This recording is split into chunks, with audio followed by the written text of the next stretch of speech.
Olá, seja bem-vindo. Eu sou a Loba e esse é o primeiro vídeo desse canal. Eu já tenho um outro canal aqui no YouTube, eu vou deixar o arroba passando aqui para vocês. E eu decidi criar esse canal porque eu sou viciada em estudar, pesquisar casos criminais, histórias, mistérios, todo esse universo do crime. Então eu espero muito que você goste e me perdoa se tiver algum problema, algum errinho aí durante o vídeo, porque é o primeiro e depois a gente vai se ajeitando.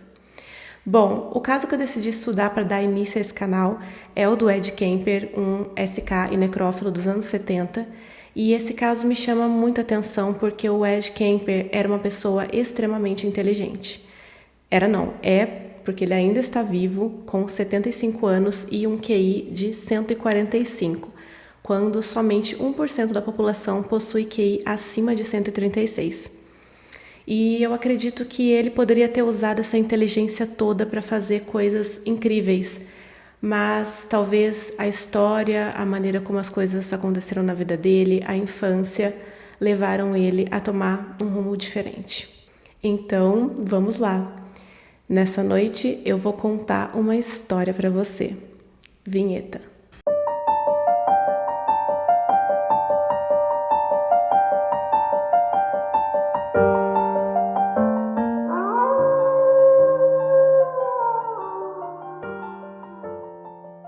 Edmund Emil Kemper III nasceu em Burbank, na Califórnia, em 18 de dezembro de 1948. Ele é o único menino da família, filho do meio de Clarnell e Edmund Emil Kemper II. O pai dele era um veterano de guerra e depois ele continuou por um tempo trabalhando em testes de armas nucleares, antes de retornar para a Califórnia e trabalhar como eletricista. O casamento do Edmund e da Clarnell nunca foi um bom casamento. Eles sempre brigavam muito, gritavam, quebravam coisas dentro de casa. A Clarnell era uma pessoa bem difícil de se conviver. Ela gostava de humilhar o marido, de menosprezar a profissão dele. Os vizinhos ouviam ela gritando com ele e ele sempre dizia como ela era uma pessoa horrível e muito difícil de se conviver. O Ed Kemper sempre foi uma pessoa distinta. Na verdade, desde criança, desde bebê, ele nasceu já muito grande, em torno de 7 quilos, e ele era uma criança maior que as outras. Hoje ele tem em torno de 2 metros e 10 de altura. E ele sempre sofreu muito bullying na escola, ele sempre apresentou comportamentos já diferentes, se isolando dos outros, não gostava muito de interagir, sempre ficava mais isolado, gostava de ficar mais sozinho. E as coisas ficaram ainda mais difíceis para ele com 9 anos, quando seus pais se separaram, porque o Ed era já muito apegado no pai dele, eles se davam bem.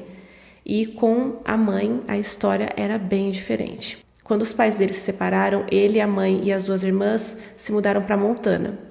A Clarnell, ela era alcoolista, era uma pessoa muito rígida, abusiva, e ela criticava muito o Ed sem motivo nenhum, desprezava ele. Ela basicamente fazia com ele as mesmas coisas que fazia com o pai dele.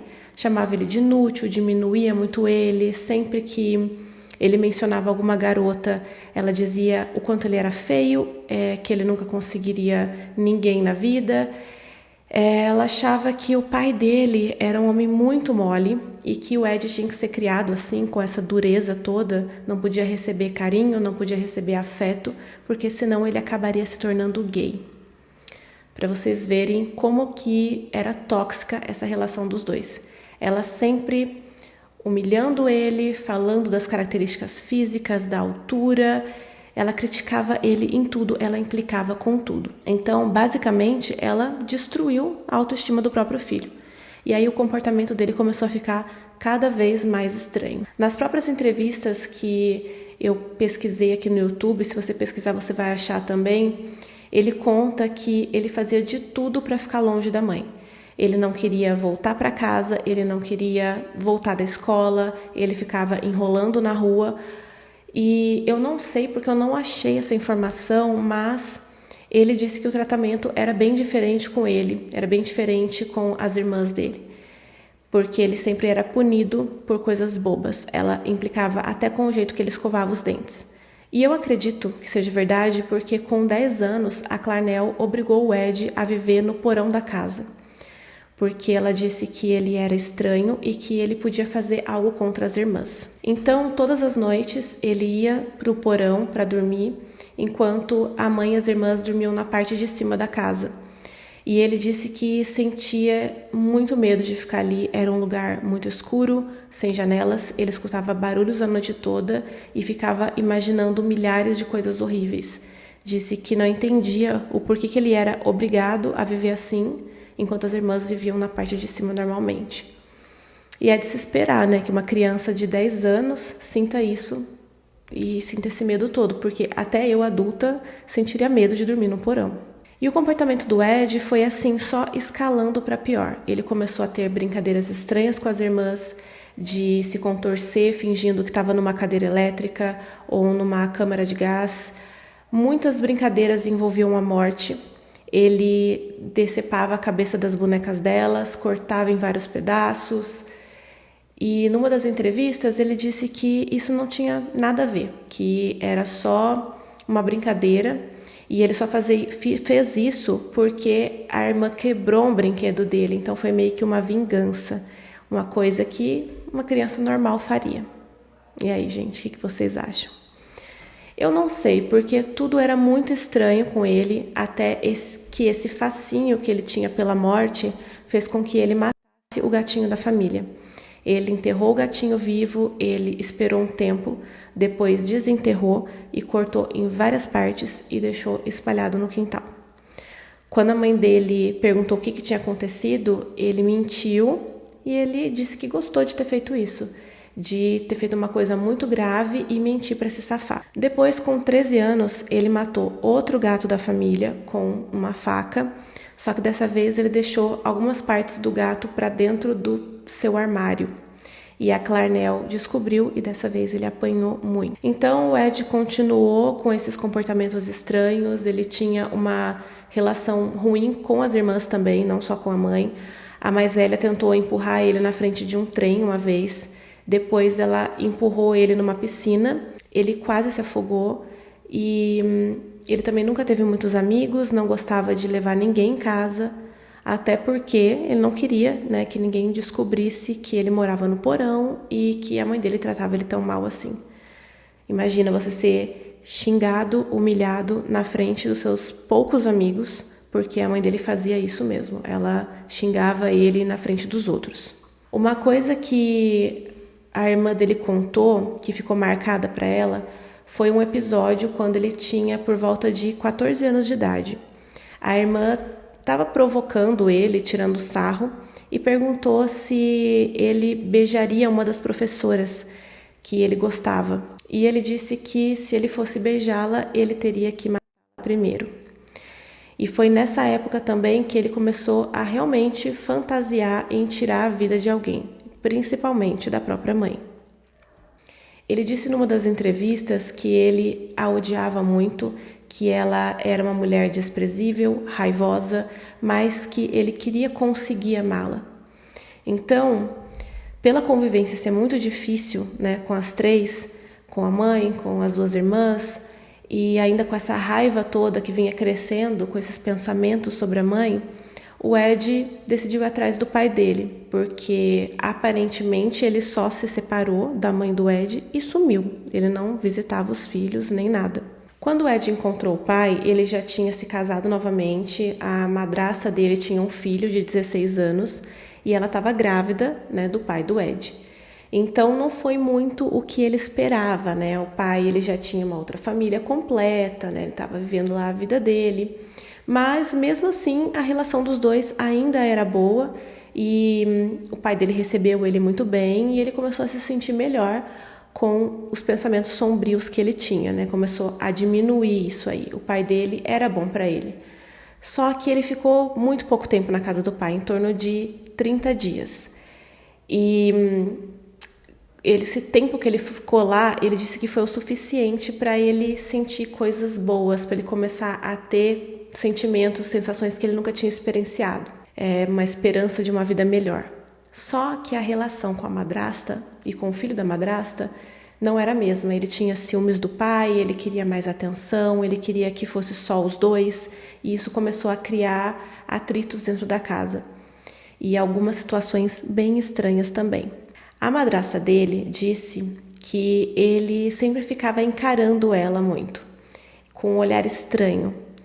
E até que um dia, esses comportamentos aí tiveram um ápice que foi muito estranho mesmo. A madrasta chegou em casa, o Ed começou a fechar todas as cortinas, deixou a casa toda escura e ficou seguindo ela pela casa, sem falar nada.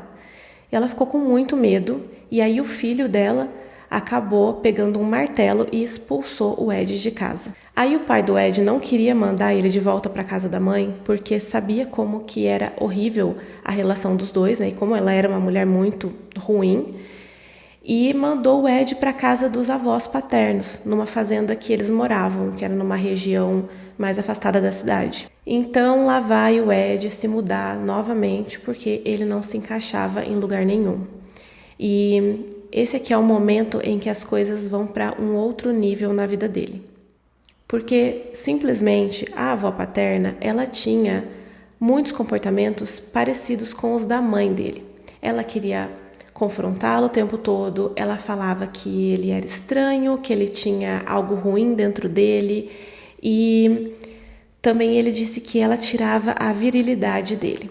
Então, o Ed Kemper começou a ter novamente aqueles pensamentos ruins. Pelas próprias palavras dele, ele se tornou uma bomba-relógio ambulante. A relação com o avô paterno era um pouco melhor. Eles iam caçar juntos pequenos animais, eles ficavam um tempo fazendo coisas da fazenda. Ele ganhou até de presente do avô um rifle, que a avó não gostou nada da ideia, né? Porque ela sempre dizia que ele era esquisito, que ele não deveria ter uma arma. Mas é muito comum, né, em algumas regiões dos Estados Unidos, as crianças serem incentivadas a caçar e terem armas desde muito cedo. Bom, a partir de agora, as coisas vão começar a ficar bem feias, mas eu preciso narrar os fatos para vocês. No dia 27 de agosto de 1964, lembrando que o Ed tinha aqui apenas 15 anos, ele e a avó estavam sentados na mesa da cozinha. A avó, ela escrevia histórias infantis e ela pediu para ele parar de encará-la, né? Que é uma coisa que ele fazia com frequência. E aí eles começaram a entrar numa discussão, mais uma, né? Porque eles faziam isso sempre, quase todos os dias, só que dessa vez foi diferente. Num momento, o Ed sai da cozinha e volta com um rifle que ele ganhou do avô. E aí a avó gritou para ele não atirar em passarinhos, ela achou que ele ia caçar. E isso foi o suficiente para o Ed explodir. O Ed Kemper atira na cabeça da avó e depois ainda dá mais 2 tiros nas costas dela. E não satisfeito com isso, ele também a esfaqueou várias vezes. Então ele enrola uma toalha na cabeça da avó e leva o corpo para o quarto. O avô não estava em casa nesse momento, ele tinha ido ao supermercado, mas logo ele chegou em casa e o Ed vai na direção do avô e dá um tiro na cabeça dele também. Eu acho que o avô ele nem teve tempo de perceber o que estava acontecendo, porque ele foi pego de surpresa, né? Ele teve a sua vida tirada descarregando as compras do carro. O Ed, então, entra em desespero, não sabia o que fazer e liga para sua mãe para contar tudo o que ele fez. A Clarnell mandou ele ligar para a polícia imediatamente. E ele liga e fica sentado na cadeira da cozinha esperando os policiais chegarem. Quando os policiais chegam e se deparam com aquela cena toda, eles já levam ele imediatamente sob custódia e, chegando na delegacia, eles começam a fazer todas as perguntas para ele, né? Por que ele tinha feito isso? O que tinha acontecido naquela cena horrível? E ele responde sem problema nenhum, bem calmo, bem tranquilo, que ele atirou na sua avó porque ele queria saber como era tirar a vida de alguém. E aí eles perguntaram para ele por que ele tirou a vida do avô também. E ele disse que ele não queria ter feito isso, mas ele não queria que o avô descobrisse o que ele tinha feito, né, que ele tinha tirado a vida da mulher dele, e ele também sabia que o avô ia ficar muito bravo. Então foi basicamente isso. Inclusive, ele disse em entrevistas que ele tinha tanta raiva dentro dele que se ele não estivesse afastado da cidade, ele teria se tornado um assassino em massa, porque ele atiraria em toda e qualquer pessoa que cruzasse o seu caminho aquele dia, de tanta raiva que ele tinha. E ele só pararia se atirassem nele. E Assassino em massa, gente, é quando uma pessoa ela faz 4 ou mais vítimas de uma só vez num evento único e não tem um intervalo entre os crimes. Um psiquiatra do Tribunal Estadual diagnosticou o Ed Kemper com esquizofrenia paranoide e encaminhou ele para o Hospital Estadual de Atascadero, na Califórnia, para uma unidade de criminosos insanos. E foi nesse hospital de segurança máxima que descobriram que o QI dele é de 145, quando 90 e 110 é considerado o QI de uma pessoa normal. Como eu disse lá no começo do vídeo, somente 1% da população tem um QI maior que 136. Então, ele realmente é uma pessoa muito inteligente e uma pessoa atípica, né? E nesse hospital, eles começaram a fazer vários testes com ele e foram percebendo que talvez ele não sofresse de esquizofrenia paranoide, porque ele não tinha comportamentos que condiziam com essa doença. Ele não alucinava, ele não ouvia vozes, ele não delirava, ele não tinha pensamentos que mostravam que ele era uma pessoa esquizofrênica. E então ele diariamente passava por esses testes e ele começou a gostar disso. Ele começou a tentar entender como esses testes funcionavam, começou a querer estudar o que estavam fazendo com ele ali. Inclusive, o Ed Kemper descreve essa fase dentro do hospital como uma das mais felizes na vida dele. Ele não via aquele hospital ali como uma prisão, porque ele estava aprendendo, né? E como ele era muito inteligente e esperto, ele também estudava os testes para saber que tipo de respostas os médicos queriam ouvir, para ele conseguir manipular os resultados a favor dele. E como ele era sempre muito educado, muito gentil, calmo, os médicos meio que gostavam de conversar com ele. Até porque ele era uma pessoa muito inteligente, interessada, diferente dos outros presos ali, né? Bem diferente. E aí, com esse jeito todo dele, ele conseguiu ser escalado para trabalhar no laboratório de psicologia e ajudar a aplicar os testes em outros pacientes. Essa foto aí que eu vou colocar para vocês, ele está marcando consultas para outros pacientes. Então imagina, isso devia ser o máximo para ele, porque ele tinha uma sensação de poder ali, né, de superioridade diante dos outros presos. E foi ali que ele conversou com muitos criminosos violentos, ele aprendeu muitas coisas, detalhes de crimes, o que fazer, o que não fazer. Ele conversou com muitos criminosos que cometeram crimes sexuais e falaram para ele o que era melhor ele fazer. E eles falaram que era sempre melhor tirar a vida da vítima depois do crime para não deixar testemunhas.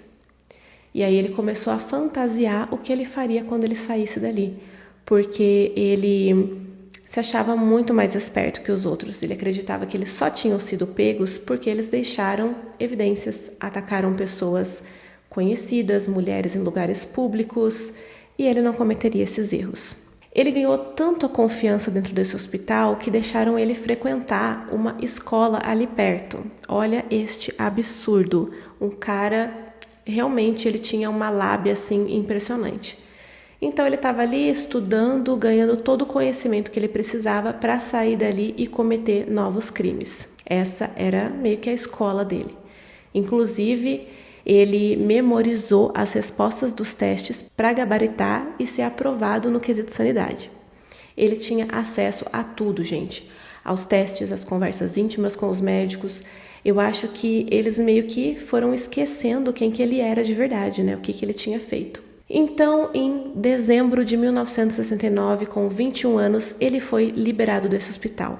E pasmem, ele voltou a morar com a mãe, mesmo não sendo nem um pouco recomendado pelos psiquiatras desse hospital. Só que ele não tinha dinheiro nenhum, então ele acabou indo mesmo assim porque meio que o Estado não sabia o que fazer com ele. E isso é muito complicado porque ele matou os avós, ele sempre teve problemas com a mãe, né, desde criança, e eu acho que analisando o quadro todo, não precisa ser um especialista para saber que ele não deveria ter sido solto, né? E não deveria ter ido morar com a mãe. Bom, aí vamos lá. Aconteceu uma coisa muito estranha, porque a ficha do Ed foi apagada. como se ele não tivesse cometido crime nenhum. Isso simplesmente porque um médico fez um tipo de laudo, uma carta de recomendação ao Estado dizendo que o Ed Kemper não tinha nenhum tipo de doença mental, que ele respondeu muito bem ao tratamento e que ele não oferecia perigo para a sociedade mais. Ele, inclusive, disse que ele era um jovem muito bem ajustado, muito inteligente e que tinha muito potencial. E que para ele poder desenvolver esse potencial todo, era melhor que a ficha dele fosse apagada permanentemente. Sim, esse médico disse isso. Então, foi isso que aconteceu, né? O Ed voltou a morar com a mãe dele e com a sua ficha limpinha, sem nenhum registro do que ele tinha feito. Um dos requisitos para que ele tivesse a sua liberdade condicional era que ele estudasse. Então, ele começou a frequentar uma faculdade comunitária, ali perto da casa dele. E ele tinha um grande interesse em se tornar policial, né? Olha que ironia, né, gente? E não só ele, mas vários outros SKs também demonstraram esse interesse de serem policiais, indo por um caminho totalmente diferente aí, né, do que eles levam na vida, né, do que eles fazem no dia a dia. Então, ele chegou a fazer um curso de criminologia, só que ele não conseguiu passar nos testes todos para ser um policial, porque ele era muito alto. E eu não sabia disso, mas alguns requisitos de peso e altura para algumas profissões da Califórnia tem, né, um limite ali. E o máximo que um policial podia ter era 1,95 m de altura. E o Ed tinha em torno de 2,10 m. E eu acho que isso pode ter sido uma outra grande frustração para ele, porque ele já sofreu bullying, né, na escola por causa da altura. E agora ele estava sendo rejeitado na profissão, que era o sonho dele também, por causa da altura. Então, né, essas coisas aí vão só se acumulando numa cabeça que já não é muito boa. O Ed, ele começou a trabalhar, então, em vários empregos diferentes para juntar dinheiro e conseguir sair da casa da mãe dele, né, era o que ele mais queria. E aí ele consegue e vai dividir apartamento com um amigo, que ficava a 1h30 mais ou menos da onde a mãe dele morava. Mas, mesmo de longe, a mãe dele continuava perturbando ele o tempo inteiro. Ela ficava ligando para saber da vida dele, dando palpite no que ele podia e não podia fazer. E ele continuava com esse sentimento de aprovação frustrada, sabe? Pelo menos uma vez na vida, eu acho que ele queria que a mãe dele apoiasse ele em alguma coisa, tivesse orgulho do que ele fazia. Só que isso não acontecia. Mas também tinha uma coisa, ele não conseguia se afastar totalmente da mãe dele porque ele vivia sem dinheiro, então ele acabava pedindo para ela. E aí eles nunca conseguiam mesmo se afastar completamente do jeito que eles precisavam, né? Porque era uma relação de codependência que não tinha fim. E foi nessa época também que ele arrumou uma namorada, uma menina mais nova que ele, com 16 anos, e eles chegaram até a ficar noivos, né? Mas, adivinhem, a mãe dele ficou perturbando a paciência dele, porque a menina era muito nova e ela não estava errada nisso, né? Mas ela não deixava ele em paz de jeito nenhum, até que ele acabou terminando com essa menina. Não tem muitas informações sobre ela na internet, né? Depois de tudo que aconteceu, eles preservaram, né, o nome dela e tudo. Mas pelas datas que eu vou narrar aqui dos acontecimentos, parece que ele estava com ela durante alguns desses atos horríveis aí que ele cometeu. Então, não dá para saber exatamente. Bom, cada vez mais se confirmava na cabeça dele tudo que a mãe dele sempre dizia, né? Que ele era um fracassado, que nada ia dar certo para ele, que ele era muito feio e que ele nunca teria um relacionamento normal. Para vocês terem uma ideia, a mãe dele trabalhava na faculdade que ele estudou. E ele pediu que ela apresentasse algumas garotas para ele. Mas ela disse que não, que ele não merecia, que ele era muito parecido com o pai dele, que ele era um ser desprezível e que nenhuma garota merecia namorar com ele. Bem pesado, né? Para uma mãe dizer para um filho. Bom, apesar do Ed não ter conseguido entrar para a polícia, ele frequentava muito um bar ali da região que se chamava The Jury Room. E esse bar era muito frequentado, adivinhem, por policiais. E aí, com todo esse jeito dele, gentil, inteligente Ele fez muitas amizades com os policiais, ele passava horas conversando com eles, ouvindo as histórias que eles contavam. Inclusive, ele acabou até ganhando um apelido desses policiais de Big Ed, né, o Grande Ed. E aí, nesse tempo, ele vendeu a moto dele e juntou mais um dinheiro de um processo por causa de um acidente de moto que ele sofreu. Um motorista bateu nele e ele se machucou bastante. Então, com esse dinheiro, ele comprou um carro bem parecido com o da polícia, né? Um Ford Galaxy 1969. E aí ele colocou uma antena e um radiotransmissor para ele poder ouvir as chamadas da polícia, para poder ele ficar por dentro de tudo que estava acontecendo e também para aprender como que a polícia funcionava, né? Ele era muito esperto. Então, o Ed gostava de ficar dirigindo aleatoriamente por aí, observando o comportamento das pessoas, ouvindo a rádio da polícia, e é assim que ele ocupava os seus dias. E nós estamos falando aqui do início dos anos 70, onde estava acontecendo aquele movimento Flower Power, a época hippie, onde os jovens eles estavam em busca de liberdade e fazia parte dessa liberdade ir para onde eles quisessem, fazer o que eles quisessem. Então os jovens pediam muita carona para ir para outras cidades, para ir para suas faculdades. Era bem comum isso aí, começou a se tornar bem comum nessa época. E o Ed, ele percebeu isso e começou a dar essas caronas, não só para garotas. Ele ficou cerca de 3 anos dando caronas. Ele disse que ele chegou a dar 150 caronas, somente porque ele gostava de observar o comportamento das pessoas. Como ele ficou boa parte da sua juventude preso, ele não sabia socializar direito. Na verdade, ele nunca soube, né, socializar. Então, ele fazia isso para observar do que os jovens gostavam, né? Ele fazia isso meio que como um estudo de comportamento. Ele dizia que ele precisava preencher essas lacunas do tempo perdido. E nisso ele ia meio que se moldando ao que ele via que era mais agradável, que passava mais confiança, que fazia as pessoas entrarem no carro dele e não acharem ele estranho, porque ele era, né, um cara muito grande e ele podia ser bem intimidador. E ele não queria passar essa impressão. Então ele ia observando tudo isso para moldar o comportamento dele para ficar um comportamento mais sutil, mais amigável. E ele foi fazendo isso no começo como um estudo, né? Era um hobby. E depois ele começou a ter pensamentos estranhos e violentos que vinham repentinamente. A cada carona que ele dava, ele começou a pensar no que ele faria e como ele faria para não ser pego. Ele lembrava daquelas conversas que ele teve com os outros assassinos no hospital, e aí tudo isso foi ganhando forma, né? Ele disse que era um desejo intenso e que ele fantasiava e chegava a ser uma fúria dentro dele, que se tornava cada vez mais incontrolável. Até que chegou um ponto que ele meio que começou a se preparar para realizar alguns desses desejos que ele tinha. Ele começou a comprar algemas, sacos plásticos, armas brancas, cobertores e deixar tudo isso no porta-malas do carro. Ele também colocou um sistema na porta do passageiro para que a pessoa não conseguisse abrir a porta sozinha. Ela só abria quando ele queria. E o carro dele já era um carro de 2 portas, então quem sentasse atrás já não ia conseguir sair mesmo sozinha, né?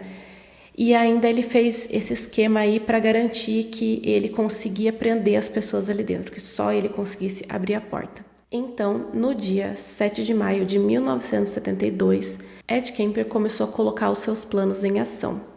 Ele estava dirigindo por Berkeley, na Califórnia, e encontrou 2 universitárias pedindo carona, a Mary Ann Pish e a Anita Luchesa.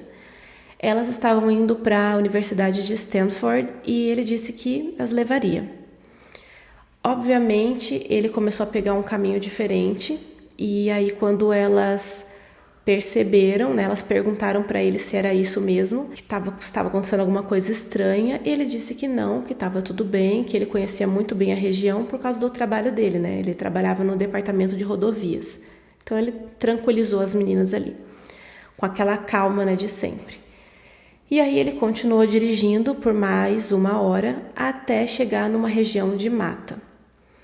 E quando ele chegou nesse lugar que ele queria, ele desceu do carro e algemou a Mary Ann que estava no banco de trás. Depois ele colocou a Anita no porta-malas do carro. E agora eu vou começar a narrar para vocês essas coisas terríveis que ele fez com essas meninas. Depois ele voltou para Mary Ann, colocou um saco plástico na sua cabeça e começou a apertar o pescoço dela com uma tira de tecido. Vocês sabem a palavra para isso, né? Eu não posso ficar falando aqui. Quanto mais ela lutava pela vida, mais satisfeito ele ficava. Depois ele pegou uma faca e começou a golpeá-la várias e várias vezes. E não satisfeito com isso, ele cortou a sua garganta. Depois ele tira a Anita do porta-malas e usa uma faca nela também. E aí, quando ele tira a vida das duas, ele coloca elas no porta-malas e sai com o carro para voltar para o seu apartamento. E no caminho, ele é parado por um policial, que disse que a lanterna traseira do carro estava queimada. E ele mantém a calma de sempre e o policial nem desconfia que tem 2 corpos no porta-malas dele. Então, ele segue para o seu apartamento. Lembra que eu falei que ele morava com um colega nessa época? Então, nesse dia, ele não estava em casa e aí ele pôde fazer tudo o que ele queria sem pressa. Ele leva os corpos para o apartamento, coloca numa mesa, tem relações com eles, tira fotos de todo o processo e depois começa a separá-los em partes. Ele mantém as cabeças com ele, coloca as outras partes em sacos plásticos e coloca novamente no carro. Leva para as montanhas e enterra. Ele fica com as cabeças por um tempo para usá-las, né, para se satisfazer, se é que vocês me entendem, e depois ele descarta elas no deserto. Alguns meses depois, o crânio da Mary Ann foi encontrado e descobriram que era ela pela arcada dentária, né, devido ao avançado estado de decomposição, mas o corpo da Anita não foi encontrado, nenhuma parte dela foi encontrada. Bom, em 14 de setembro de 72, 4 meses depois do que ele fez com a Mary Ann e a Anita, Ed estava dirigindo e mais uma vez se deparou com uma moça, a Eiko Cole, de 15 anos, uma estudante de balé que estava num ponto de ônibus. Ela perdeu o ônibus dela e ela não queria chegar atrasada, porque ela era uma pessoa muito responsável, muito estudiosa, então ela acaba aceitando a carona do Ed. E aí ele começa a levar ela para o deserto. E quando ela percebe, ela questiona ele, né, perguntando para onde que ele está levando ela. E aí ele aponta uma arma para ela e continua dirigindo. Quando ele chega no local, ele desce do carro para pegar as coisas que estavam no porta-malas, né, para ele usar. E aí ele acaba, sem querer, se trancando para fora. A Eiko estava dentro do carro com a arma dele e com as chaves na ignição. E aí, pasmem aqui comigo, o Ed ficou em torno de 1 hora conversando com a Eiko e convencendo ela a abrir a porta, dizendo que ia ficar tudo bem, que ele tinha se arrependido de ter apontado a arma para ela, que ele não ia fazer mal nenhum para ela e dizendo que ele ia levar ela para casa em segurança. E aí ela acreditou e abriu a porta do carro para ele. Ela não sabia dirigir, muito menos atirar, então ela confiou nele e deixou ele entrar no carro novamente, gente. E é claro que o desfecho disso não poderia ser diferente. Afinal, ela, né, conhecia o rosto dele. Ela poderia contar para alguém o que aconteceu. Então, por mais que eles tenham tido um momento atípico ali, ele não poderia deixar ela viva. Ele mesmo disse isso, que achou ela legal, uma moça muito gentil e que provavelmente ela teria um futuro brilhante. Só que o que tinha que ser feito era isso, ele tinha que fazer.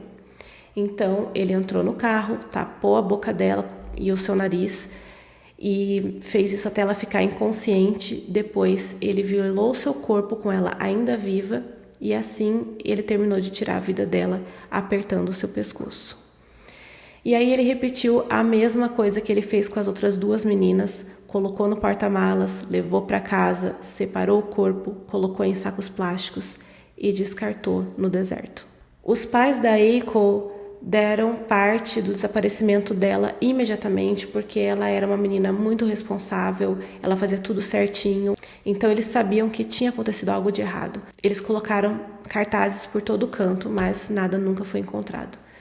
E uma coisa muito sinistra sobre esse crime é que o Ed chegou a ir no seu psiquiatra com a cabeça da April no porta-malas do carro. E ele disse que isso dava uma sensação de poder a ele, de nunca ser pego, de ser superior e mais inteligente por isso. Porque ele tinha, que passar por essas consultas, mas ele conseguia enganar o psiquiatra direitinho, dizendo tudo o que ele queria saber, dizendo tudo o que ele queria ouvir e descrevendo o seu dia, normalmente pulando essa parte, sem dizer o que ele tinha feito. Nessa época, o Ed começou a ficar sem dinheiro. Então ele teve que voltar a morar com a mãe. E aí aquela história que vocês já sabem, Quanto mais perto da mãe ele ficava, com mais raiva ele ficava. Porque as brigas eram praticamente diárias, os vizinhos sempre ouviam eles brigando, gritando um com o outro, e assim, era sempre coisas bobas, coisas sem motivo. Então a vida dele era dirigir, ir para o bar, o The Jury Room, e voltar para casa da mãe. Ele disse como ele ficava satisfeito de frequentar o bar, ouvir as histórias dos policiais, sabendo que ele que tinha cometido esses crimes. E os crimes não estavam sendo relacionados uns com os outros, Então não desconfiavam de nada e muito menos dele, do Big Ed, do cara que eles gostavam, do cara gentil que estava ali bebendo uma cerveja com eles. Depois disso, o Ed decidiu dar um tempinho nos crimes. O último, foi em setembro de 72 e no dia 7 de janeiro de 73, ele estava dirigindo próximo a um campus onde ele sabia que sempre teria uma jovem pedindo carona, quando ele se depara com a Cindy Shaw, de 18 anos. E ele fez a mesma coisa, o mesmo modus operandi, oferecendo carona, bem tranquilo, e depois levando ela para uma região de mata. Mas nessa época, ele tinha comprado uma arma de calibre 22, porque ele tinha medo de ser pego com rifle, Ia dar um problema muito maior para ele, sendo que ele nem deveria estar portando uma arma. Bom, ele força a Cindy a entrar no porta-malas do carro e atira na sua cabeça. Dessa vez, como ele estava morando com a mãe dele, ele esperou ela ir trabalhar e levou o corpo para dentro de casa. E usou o corpo diversas vezes. Depois, gente, ele colocou ela dentro do armário do quarto dele e deixou lá até o dia seguinte. Quando a mãe dele saiu para trabalhar novamente, aí ele arrasta o corpo até a banheira que ficava dentro do quarto da mãe, porque ele não tinha mais a mesa de dissecação dele. Quando ele morava com um amigo, ele tinha essa mesa, que era uma coisa que ele gostava muito de fazer. Ele dissecava minuciosamente, tirava fotos, como se fosse um médico legista, sabe? Com técnica e tudo. Então, ele retira a bala do crânio e faz a mesma coisa que fez com as outras. Separa em partes, coloca em sacos plásticos, limpa tudo muito bem para não deixar vestígios. E aí a cabeça, dessa vez, ele fez diferente. Ele ficou alguns dias com ela, utilizando, e depois ele enterrou no jardim da casa e ainda ela virada para o quarto da mãe, como se a cabeça estivesse olhando para o quarto da mãe, porque ele disse que a mãe dele gostava muito de ser vista, então a Cindy ia ficar ali olhando para ela. E assim, quão doente é essa mente, É meio inacreditável. Quando eu estava assistindo as entrevistas, lendo as coisas que ele dizia, parece que não é possível que uma pessoa pense e faça isso, mas é. Bom, o restante da Cindy ele joga em um penhasco e o corpo dela foi encontrado em menos de 24 horas. Mas ele não ficou nervoso porque ele confiava muito nos métodos dele e não acreditava que ele se tornaria um suspeito. Mas foi com a Cindy que a polícia começou a perceber um padrão e a relacionar esses casos. Então, alertas começaram a ser dados na região para que as pessoas tomassem cuidado e não aceitassem caronas, não confiassem em estranhos. Mas era anos 70, gente? As pessoas naquela época estavam firmes na ideia de não repressão, de liberdade, e muita gente continuou vivendo a vida normalmente, não levando a sério isso que estava acontecendo, não levando a sério esses alertas. Porque eu acho que é meio que aquele sentimento de isso nunca vai acontecer comigo, porque eu sou mais esperta. E aí as pessoas achavam que isso, na verdade, era uma forma de reprimir, a população, de controlar a população. Em 5 de fevereiro de 73, quase um mês depois da Cindy, o Ed teve uma discussão muito séria com a mãe dele e ele disse que nesse momento ele sentiu uma vontade muito grande de bater nela. Ele estava com muita raiva e ele realmente queria tirar a vida dela. E para não fazer isso, ele saiu para dirigir. E aí, infelizmente, ele se deparou com a Rosalind Thorpe e a Alison Liu, ambas com 23 anos. Depois que o corpo da Cindy foi encontrado, lembra que eu falei que alertas foram dados, né, à população? E uma das medidas que as autoridades tomaram foi distribuir um tipo de adesivo universitário onde dizia que aquele carro era seguro, que aquela carona era segura. E nem todo mundo conseguia, né, esse adesivo, não era só você ir lá e pegar. Eu não sei exatamente como que eles faziam isso, mas vocês lembram que a mãe do Ed trabalhava em uma universidade, né? Então ele consegue esses adesivos e coloca no carro dele. Aí essas duas moças, elas até ficaram meio desconfiadas, mas elas viram o adesivo e aí confiaram, né, de que estava tudo bem. E assim que elas entraram no carro, ele já atira na cabeça da Rosalind, vira para trás e atira várias vezes na Alison também. Ele estacionou o carro, colocou os corpos no porta-malas e seguiu para a casa da mãe. Só que dessa vez, eu acho que ele já estava tão confiante do que ele fazia e que ele nunca ia ser pego, que parece que nada mais era suficiente para satisfazê-lo, sabe? Ele meio que precisava de mais adrenalina e correr cada vez mais riscos. Talvez, não sei, para provar para si mesmo que ele era capaz e que ele era mais inteligente, a ponto de fazer cada vez mais uma coisa mais arriscada. Então, ele não entra em casa com os corpos, ele corta a cabeça delas ali no meio da rua, dentro do porta-malas mesmo. Ele disse numa das entrevistas que ele ficava cada vez mais orgulhoso dessa invisibilidade dele, que ele fez isso ali, diante dos vizinhos todos, que era só eles olharem para a janela que eles viriam o que ele estava fazendo. Inclusive, passaram pessoas por ele nessa noite e ninguém notou que ele estava colocando cabeças em uma bolsa, de tão calmo e confiante que ele era. E aí, ele entra em casa somente com as cabeças e ainda utiliza a bolsa de uma das meninas para levar as cabeças. E aí, só na manhã seguinte é que ele leva os corpos para dentro de casa e faz a mesmíssima coisa que ele fez com as outras. Usa os corpos, faz tudo aquilo ali na banheira e também retira as balas e coloca em sacos e descarta na mata. Os corpos foram encontrados no mês seguinte. Eu fico realmente impressionada como ele fez tudo isso e também com a forma com que ele conta, como se ele estivesse contando que ele foi no mercado comprar pão, sabe, fazendo coisas muito normais. Ele conta como era fácil para ele andar por aí com uma cabeça na bolsa, cumprimentar as pessoas, atender a porta, conversar tranquilamente com os vizinhos, enquanto tinha corpos na sua banheira. E ele diz que ele entendia que aquela era a realidade dele. Enquanto outras pessoas estavam indo para encontros, ele dissecava corpos na banheira de casa, e tudo bem. São somente realidades diferentes e é assim que a mente dele funciona, né? Ele reconhece que é uma realidade violenta e sombria, mas que ele não tem nada que possa fazer, né? Porque ele é emocionalmente impotente e incapaz de socializar verdadeiramente. Ele só fazia isso para chegar num objetivo, que não era ter aquelas mulheres vivas, porque se elas estivessem vivas, ele tinha chance de ser rejeitado. Bom, em abril desse mesmo ano, 73, o Ed teve uma outra briga mais séria com a mãe dele. Já fazia 2 meses que ele não cometia nenhum crime e ele estava meio que observando como as coisas estavam, as investigações, e digamos que ele estava meio que em alerta, né? E essa briga foi um pouco mais violenta, onde ele chega a agarrá-la, a jogá-la na cama e chega a ameaçá-la de morte, de fato. Então, a gente pode ver aqui como que as coisas foram escalando e ficando cada vez mais incontroláveis para o Ed, e com essa raiva toda que ele sentia, né, da mãe dele.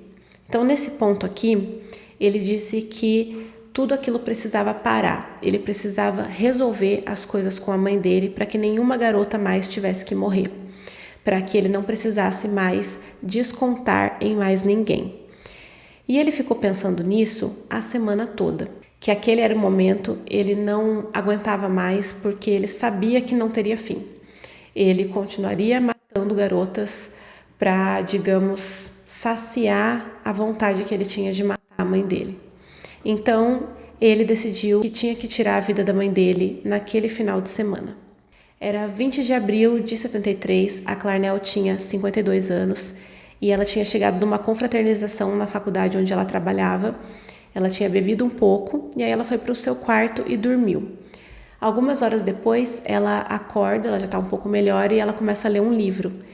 E o Ed escutou, né, que ela tinha acordado e foi até o quarto dela. Ele parou, encostou na porta e ela perguntou o que ele estava fazendo acordado aquela hora. E ele disse que só queria saber se ela já tinha chegado. E aí então ela vira para ele e fala: "Ah, suponho que você queira ficar aqui sentado a noite toda e conversar." E ele disse que não, deu boa noite e voltou para o seu quarto. Ele disse que sabia que aquele era o momento de tirar a vida dela, que era a primeira vez que ele encarava esse fato de verdade, era realmente honesto com esse sentimento dentro dele.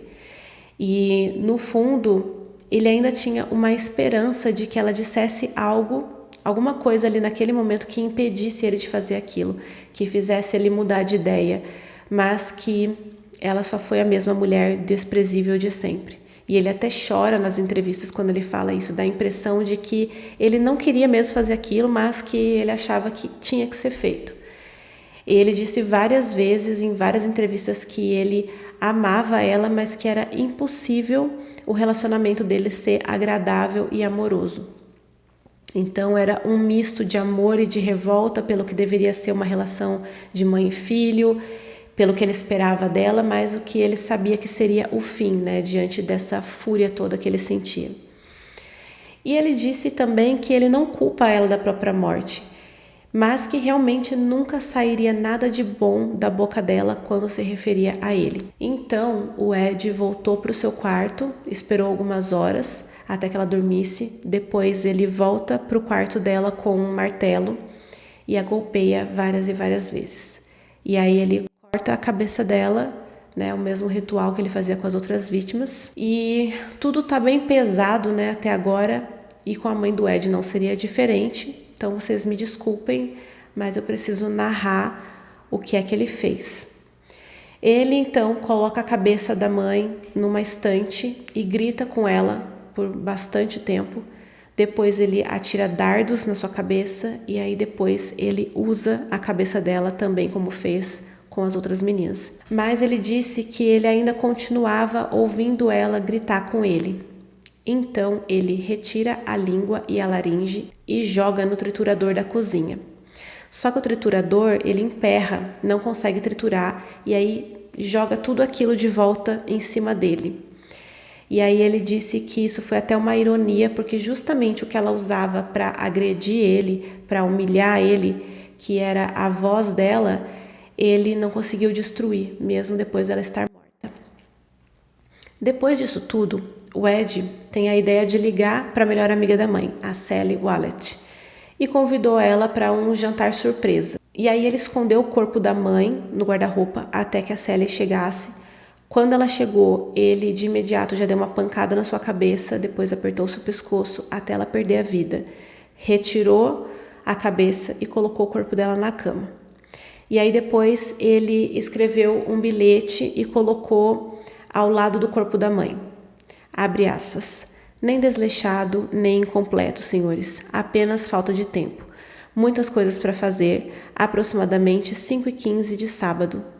Não há necessidade dela sofrer mais nas mãos desse horrível açougueiro assassino. Foi rápido, dormindo, sem dor, do jeito que eu queria. Então o Ed foi dormir e quando ele acordou ele ficou meio em choque com a cena toda que ele viu. Ele sabia que ele que tinha feito aquilo, mas meio que ele não acreditava que ele realmente tinha tido coragem. E é como se durante o processo ele estivesse meio que num transe, assim, sabe? Então ele colocou o corpo da Sally junto com o da mãe dentro do guarda-roupas, pegou o carro da Sally e saiu desesperado, sem rumo. Ele ligou o rádio, né, que ele tinha no carro para ouvir a polícia, porque ele sabia que logo estariam procurando por ele. Ele entrou numa paranoia de que ele estava sendo perseguido, mas não tinha nada acontecendo. Ninguém estava falando na rádio sobre o crime. E aí ele dirigiu cerca de 3 dias, abandonou o carro, roubou o outro num posto para, né, despistar a polícia, mas ainda nada estava sendo falado, ninguém tinha descoberto os corpos da mãe e da amiga. Então, quando o Ed chega no Colorado, ele percebe que ninguém estava atrás dele e ele já estava muito cansado, ele ficava tomando muito café para aguentar dirigir, ele não descansava. Aí ele resolve se entregar para a polícia e liga para a polícia de Santa Cruz, né, que é a cidade dele. Disse que era o Big Ed e que ele cometeu 2 assassinatos. Mas a polícia não acreditou, achou que ele estava brincando porque eles conheciam ele, né? Daí depois ele liga novamente, diz que era o Big Ed e que era o matador de colegiais. Contou detalhes dos crimes que só ele saberia, falou para os policiais irem até a casa dele, que eles encontrariam os corpos da mãe e da amiga Sally. E aí então a polícia acredita, vai até a casa e encontra os corpos. E aí depois ele disse, né, onde ele estaria esperando e a polícia vai até ele. Eles atravessaram 3 estados para encontrá-lo. E enquanto isso, ele esperou calmamente na cabine telefônica onde ele fez a ligação. Da mesma forma com que ele esperou os policiais quando ele tirou a vida dos avós dele, ele ficou lá bem calmo, tranquilo, e quando eles chegaram, ele se entrega sem nenhum problema e começa a confessar todos os crimes, e aí depois ele levou os policiais até os locais onde ele tinha deixado os corpos e contou absolutamente tudo que ele fez. Quando perguntaram para ele por que ele se entregou, ele disse que aquilo precisava acabar, que ele tinha cumprido o objetivo, que era acabar com aquela raiva dentro dele, com aquela raiva que ele tinha pela mãe, então nenhuma menina precisava mais morrer. E aqui eu me pergunto e também pergunto para vocês, será mesmo que ele se entregou por isso? Ou porque ele não queria ser preso? Ele se gabava tanto da sua invisibilidade, de cometer os crimes horríveis e de nunca ser pego, só que agora ele matou a mãe e a amiga dentro de casa. Então como que ele ia se safar disso? Ele é muito inteligente e ele sempre descreve as suas emoções e ações com muita tranquilidade, como se aquilo fosse muito bem pensado e analisado internamente por ele, sabe? Então, será mesmo que ele não se entregou porque era o ego dele ali dizendo: olha, agora vão te pegar, você vai perder, é melhor você se entregar porque se entregando você ainda vai sair por cima. Porque ele continuava tendo ainda um certo controle da situação se ele se entregasse. E ele teve que se entregar para ser preso as 2 vezes que ele foi preso, ele se entregou. Então, o que vocês pensam sobre isso? Bom, Ed foi indiciado por 8 assassinatos em primeiro grau e em outubro de 73 aconteceu o julgamento. E foi bem rápido, né, devido à gravidade dos crimes e também da repercussão toda. Ele foi aconselhado pelo advogado a se declarar inocente por motivos de insanidade. Mas a promotoria levou um médico que atestou que o Ed não era insano, nem esquizofrênico, nem paranoico. Porque ele premeditava os crimes, ele pensava em todos os passos, em tudo que ele teria que fazer, ou seja, ele sabia exatamente o que ele estava fazendo. E segundo o médico, ele só era mesmo obcecado em sexo e violência. O julgamento durou menos de 3 semanas e durante esse processo ele tentou tirar a própria vida 2 vezes, mas os médicos também disseram que ele só estava tentando chamar atenção, que ele não queria de fato tirar a vida. Ele foi considerado culpado por homicídio em primeiro grau, né, de todos os 8 assassinatos, e ele recebeu 8 sentenças consecutivas de prisão perpétua, porque naquela época tinha sido abolida a pena capital naquele estado. Ed pediu liberdade condicional algumas vezes porque ele tinha um bom comportamento, mas foram negadas, né, por causa da gravidade dos crimes todos, não iam soltar ele assim. E agora, em 2024, ele vai estar elegível para liberdade condicional novamente, após passar 51 anos preso. mas ele disse que ele não quer sair mais da cadeia, que ele gosta de como tudo funciona ali, que ele já está acostumado e que ele só não tem mais vontade mesmo. Uma coisa que eu fiquei meio chocada e acho que é bem desagradável é que durante esses anos na prisão, o Ed Kemper narrou livros para cegos, centenas de livros, em torno de mais de 5.000 horas gravadas. Eu não sei, claro, para as pessoas que estão ouvindo e não sabem de quem que aquela voz era, talvez tudo bem, mas eu não acho uma coisa de bom tom, sabe? Eu ouvi uma parte dos audiobooks e a voz dele é uma voz bem grave, imponente, assim, e como eu sei de tudo que ele fez, dá assim um certo arrepio, né, um mal-estar em ouvir. Então, eu acho que eu não gostaria de ter um livro narrado por uma pessoa que cometeu crimes tão horríveis, né? O que vocês acham disso? Ed também foi o primeiro escolhido para ser entrevistado pelo FBI por John Douglas e Robert Ressler. O John Douglas, ele é uma lenda no FBI. Ele é autor de diversos livros de não ficção sobre crimes. Ele passou mais de 25 anos pesquisando e trabalhando nos piores casos dos Estados Unidos. E ele é um dos principais especialistas e investigadores de mentes assassinas. E o Ressler, ele foi responsável pela criação do termo serial killer nos anos 70. Ele foi pioneiro no ato de traçar os perfis psicológicos de assassinos e psicopatas para compreender o seu modus operandi e também para ajudar na investigação de futuros casos. A unidade que o Ressler trabalhava desenvolveu o método para traçar esses perfis por meio de entrevistas com criminosos e ele entrevistou mais de 36 SKs para encontrar traços em comum entre eles. Então, o papel dos dois foi importantíssimo para a unidade de ciência comportamental nos Estados Unidos. O Ed adorava dar essas entrevistas e contar para os agentes sobre os seus sentimentos sobre os crimes, o que ele pensava e por que ele fazia o que ele fazia. Ele colocava tudo na conta da mãe dele, né, na criação, na infância. E ele também disse que o sistema falhou com ele porque liberou ele do hospital psiquiátrico e deixou ele sem supervisão. Então, para vocês verem, né, que ele era tão inteligente a ponto de saber que ele não deveria estar nas ruas, né? Ele era tão lúcido a esse ponto.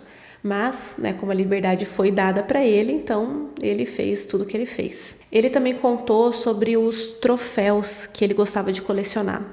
E essa foi outra coisa que o FBI começou a entender sobre os SKs, a diferença entre o modus operandi, que é a forma como a pessoa executa os crimes, o modo de ação, né? No caso dele, era dar carona para as vítimas, parecer inofensivo, fingir que ele estava com pressa, ele olhava no relógio, fingindo que ele não queria dar aquela carona, mas que ele ia fazer aquele favor ali para aquela pessoa. Então, o modus operandi dele era tudo que ele fazia para aquela pessoa confiar nele e entrar no carro. Inclusive, ele fala numa das entrevistas que ele não podia jogar o carro assim abruptamente no meio-fio e parecer desesperado para aquela pessoa entrasse no carro.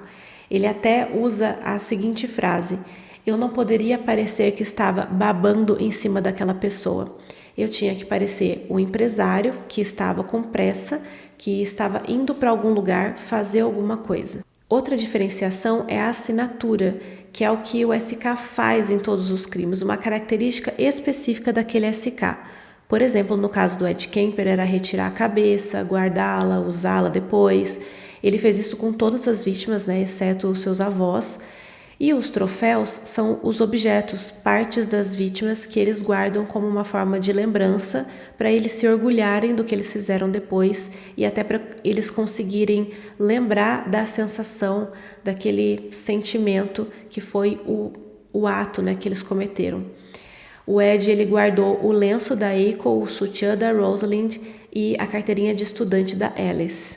Em 2019, um ator que interpretou um agente inspirado no Robert Ressler na série Mindhunter, ele tentou entrar em contato com o Ed diversas vezes, mas o Ed não respondia, ele queria conversar com ele queria, né, fazer esse estudo aí que era a preparação para o papel que ele ia interpretar, Mas o Ed realmente nunca respondeu e aí ele descobriu que o Ed estava numa cadeira de rodas e que ele se recusava até a tomar banho. Como eu disse, o Ed ele ainda está vivo, ele está preso no Centro Médico Correcional de Vacaville, na Califórnia, e ele está com 75 anos. E ele fica numa ala separada de outros presos e só está esperando realmente a vida dele acabar. Bom, eu acho que chegamos ao final deste caso. Eu espero muito que vocês tenham gostado, que vocês tenham ficado comigo até agora. E agora vamos às considerações finais. Eu fico muito dividida se a infância do Ed Kemper ela determinou mesmo o que ele se tornou, ou se ele já nasceu assim, e independente do que aconteceria com ele, dos abusos, da criação, de tudo que ele sofreu, em algum momento da vida dele, ele se tornaria mesmo essa pessoa, ele se tornaria esse monstro que fez tudo isso. A gente sabe que ele é uma pessoa extremamente inteligente, e o modo como ele fala, a coerência e a clareza que ele tem narrando a própria vida faz com que muitas pessoas tenham empatia com ele, né? Porque apesar das coisas horríveis que ele fez, ele não parece sádico. Ele, apesar de sentir prazer depois, né, com o que ele faz, a motivação não parece prazer, parece sofrimento. E ele está fazendo aquilo ali porque ele tem muita raiva, muita dor dentro dele e ele não sabe lidar com tudo isso. É essa impressão, né, que dá para algumas pessoas. E é claro que isso não é desculpa para você sair tirando a vida das pessoas, mas ele acaba despertando esse sentimento de que é uma pessoa que sofreu muito e acabou se transformando.